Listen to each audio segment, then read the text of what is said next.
Shalom Bapak Ibu Saudara-saudari yang kekasih dalam nama Yesus. Berjumpa lagi dengan Renungan Harian HKBP Resort Rawalumbu, Sabtu 1 Agustus 2020. Sebelumnya marilah kita bersatu di dalam doa. Allah Bapa yang bertahta di dalam kerajaan sorga, segala puji syukur kami ucapkan kehadirat-Mu, karena kasih setia-Mu yang begitu luar biasa, memberikan hari baru, bulan baru bagi kami, sehingga kami boleh bersuka cita memuji memuliakan Engkau. Saat ini kami akan mendengarkan firman-Mu. Bukalah hati pikiran kami. Di dalam nama Yesus kami berdoa dan mengucap syukur kepadamu. Amin. Firman Tuhan yang menjadi renungan buat kita pada hari ini yaitu tertulis dalam kitab Nabi Yesaya pasal 44 ayatnya yang ketiga. Demikianlah dikatakan, sebab aku akan mencurahkan air ke atas tanah yang haus dan hujan lebat ke atas tempat yang kering. Aku akan mencurahkan rohku ke atas keturunanmu dan berkatku ke atas anak cucumu. Demikianlah firman Tuhan.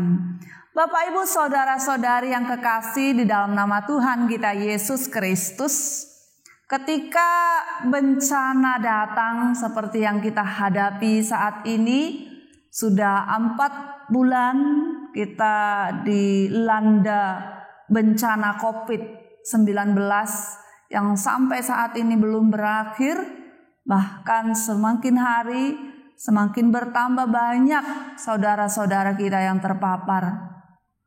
Dan banyak sekali karena bencana ini orang gelisah, orang khawatir, orang ketakutan.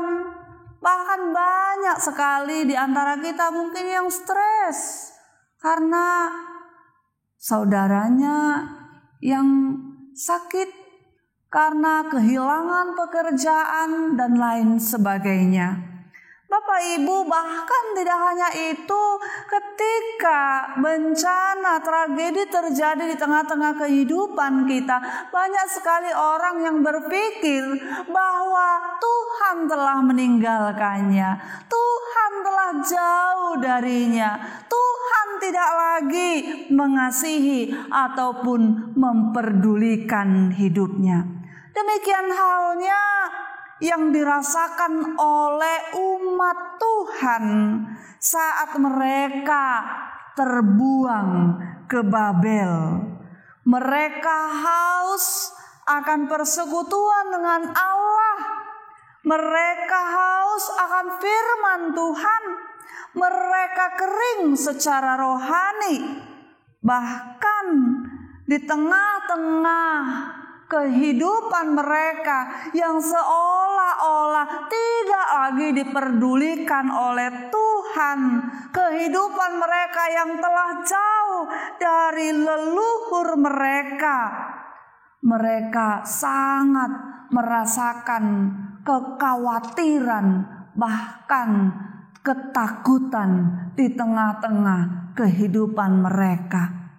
Tetapi dalam situasi yang seperti itulah Nabi Yesaya datang ke tengah-tengah kehidupan mereka untuk memberikan penghiburan, untuk memberikan pengharapan kepada umatnya yang tertawan di Babel saat itu.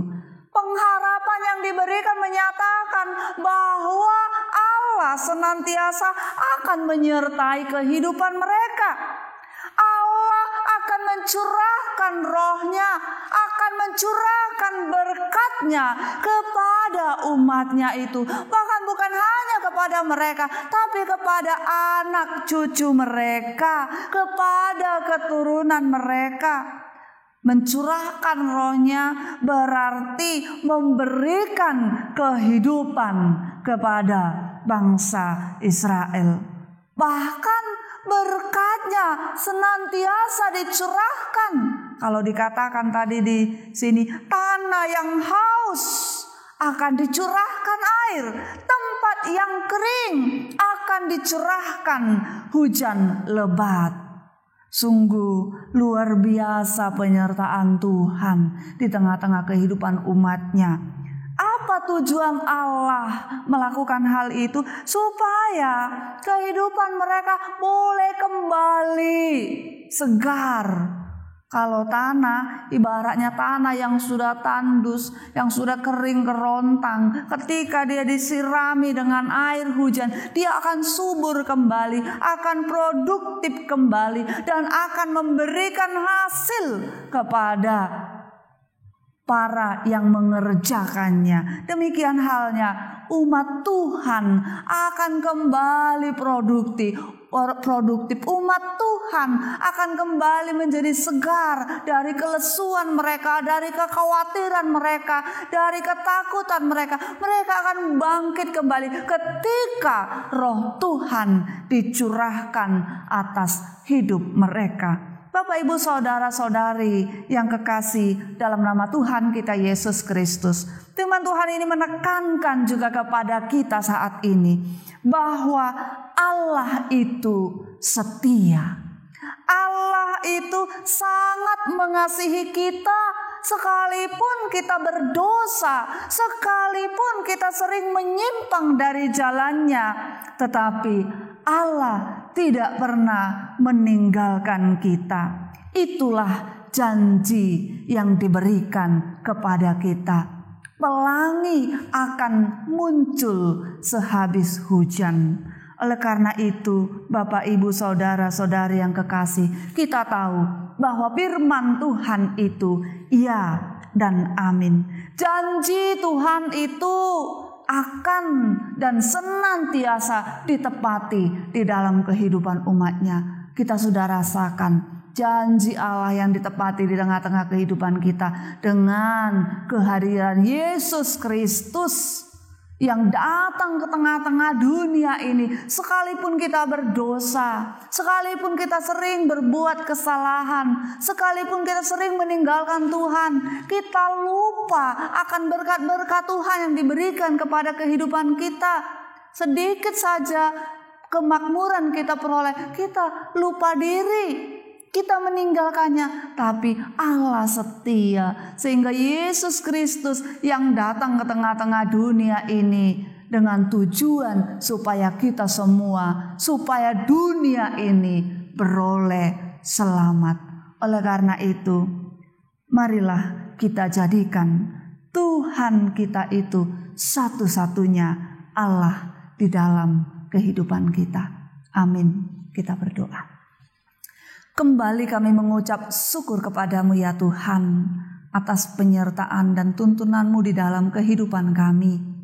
Sekalipun kami berdosa, sekalipun kami sering menyakiti hati Tuhan, menyimpang dari jalan-Mu, tapi Engkau setia kepada kami. Dan kesetiaan-Mu itu telah Engkau nyatakan melalui anak-Mu Yesus Kristus Tuhan dan Juru Selamat kami yang telah datang ke dunia ini untuk membebaskan kami dari kuasa maut dan dosa, sehingga kami semua menjadi pewaris kerajaan sorga. Terima kasih Tuhan, terima kasih Yesus atas kesetiaan-Mu, atas janji-Mu yang telah Engkau tepati di tengah-tengah kehidupan kami. Biarlah kami hanya memilih satu Allah saja di tengah-tengah kehidupan kami. Bapa di sorga, saat ini juga kami berdoa untuk setiap kehidupan jemaat Tuhan, dari mulai anak-anak sampai kepada orang tua kami. Biarlah Tuhan yang senantiasa menyertai anak-anak Tuhan yang dalam pendidikan berikan hikmat kepintaran, yang dalam melakukan pekerjaan Kau berkati pekerjaannya. Yang belum mendapatkan pekerjaan, tunjukkanlah ya Tuhan pekerjaan yang terbaik untuk mereka. Yang belum mendapatkan jodoh, tunjukkanlah jodoh bagi mereka ya Tuhan. Yang merindukan momongan, keturunan, berkati rahim setiap kaum ibu yang merindukannya. Dan bagi orang tua kami, Engkau berikan dan tambahkan hikmat untuk senantiasa mengarahkan, mengajari, menuntun anak-anak yang Tuhan titipkan kepada mereka, sehingga anak-anak mereka boleh bertumbuh di dalam Tuhan. Terima kasih Bapa, kiranya anugerah-Mu senantiasa melingkupi kehidupan kami. Terlebih Tuhan, di tengah-tengah pandemi COVID ini Tuhan, yang sampai saat ini belum berakhir. Tuhan, kami rindu, kami mau Tuhan senantiasa menjagai kami, sehingga kami boleh dalam keadaan sehat tanpa kurang suatu apapun Tuhan di tengah-tengah kehidupan kami ini. Bapa di sorga, pada hari esok ya Tuhan, kami akan memberangkatkan hamba-Mu, Amang Pendeta Yosua Togatorop. Biarlah Tuhan di pelayanan hamba-Mu yang hampir 6 tahun di gereja-Mu ini Tuhan, setiap firman yang ditaburkan hamba-Mu boleh menjadi firman yang hidup di tengah-tengah jemaat-Mu. Dan biarlah kami dengan sukacita mendoakan, memberangkatkan hamba-Mu itu untuk melayani di tempat yang baru. Terima kasih Tuhan, ampunkan kami dari segala dosa dan kesalahan kami, agar kami layak di hadapan-Mu. Dalam nama anak-Mu Yesus Kristus, kami berdoa dan mengucap syukur kepadamu. Anugerah Tuhan kita Yesus Kristus, kasih setia Allah Bapa, dan persekutuan Roh Kudus kiranya menyertai kita sekalian. Amin.